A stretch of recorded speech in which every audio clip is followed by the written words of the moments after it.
After last night's screening of Crimson Peak, the Roger Ebert Fellows sat down with director Guillermo del Toro. Here's what he had to say about the autobiographical, thematic, and musical influences that inspire his work. The score of Crimson is the most difficult score I've had because I wanted to strike a balance between emotional and theme-driven. I like scores that are theme-driven.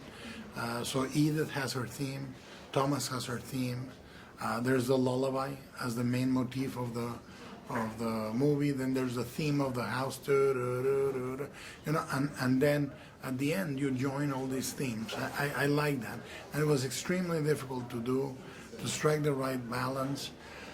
I think music, when it's fully successful, my favorite score I've ever done for a movie of mine or worked on with the musician, the composer, is Pan's Labyrinth, because and that and Pacific Rim, because those are two themes that you instantly, I don't have to remind you what it is.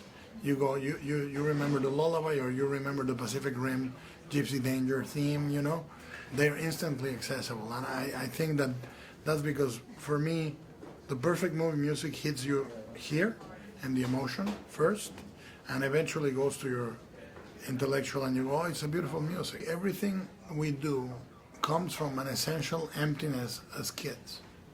You know, as storytellers, we are born or we experience an enormous void when we're kids, and all our horror and all the pain and the cracks in our structure come from our childhood. So you never quite truly heal until late in life. So as you're healing through your stories, you know, you are drawn to the same motifs. In the same way that when you imprint humor, when you imprint sexuality or fetishes, you're gonna stay with those and evolve and evolve. The same is with visuals. Those are the things that make the movie true for me. And that's essential for me in Devil's Backbone, in Pan's Labyrinth, in this. And there are then moments on movies like Hellboy that are completely ring true to me. Like the relationship of Hellboy and Liz is very much the relationship of me and my wife in many ways. And there is a phrase Hellboy says to her, which I said to my wife in high school. I said, I can promise you one thing, I'll always look this good. You know?